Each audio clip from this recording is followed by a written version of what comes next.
মটরশুঁটির সিজনে মটরশুঁটি কীভাবে রান্না করলে মজা লাগবে সেটা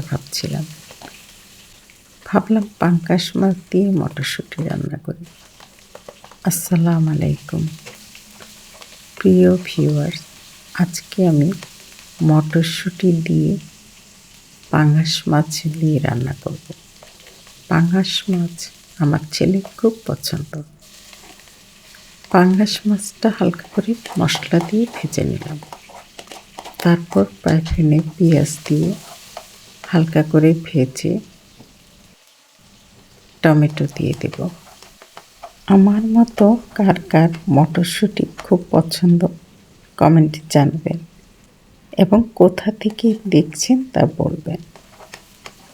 টমেটো দিয়ে হলুদের গুঁড়া, মরিচের গুঁড়া, লবণ সব দিয়ে দেব।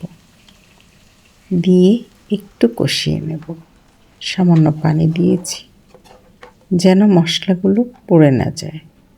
আমার রেসিপিগুলো আপনাদের ভালো লাগলে কমেন্টে একটু জানাবেন।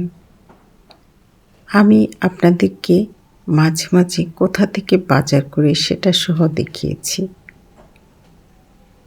সেই জন্য আশা করব আপনাদের সুন্দর কমেন্টের প্রত্যাশায় থাকব।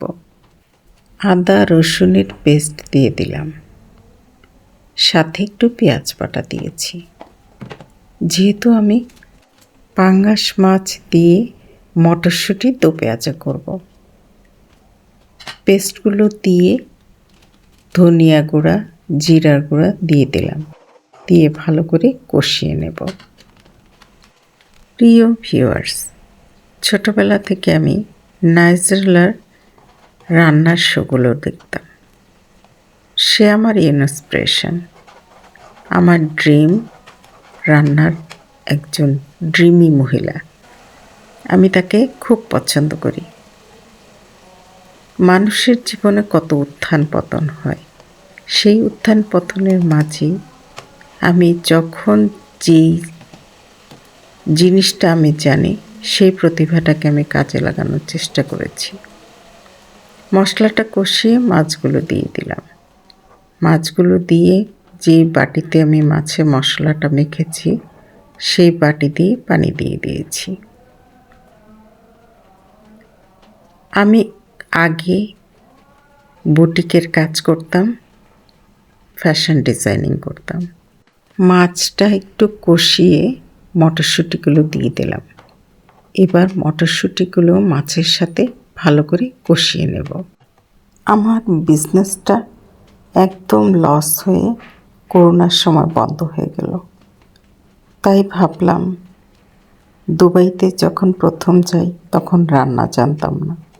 ওখানে আমার ভাসুর 5 স্টার রেস্টুরেন্টের শেফ ছিলেন।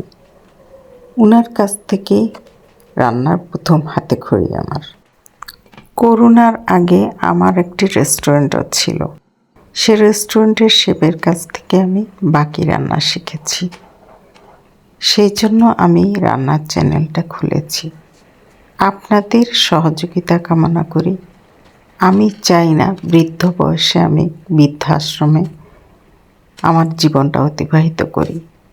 মটরশুঁটিগুলো সিদ্ধ হয়ে আসলে বাকি টমেটোগুলো দিয়ে দিলাম। টমেটো দিয়ে পেঁয়াজ কেটে রেখেছি, ধনিয়া পাতা কেটে রেখেছি, সেটা দিয়ে দিলাম।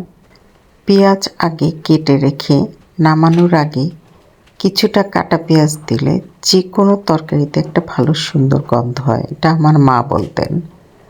ধনিয়া পাতা দিয়ে দিলাম। আমার রান্নাটা হয়ে গেছে।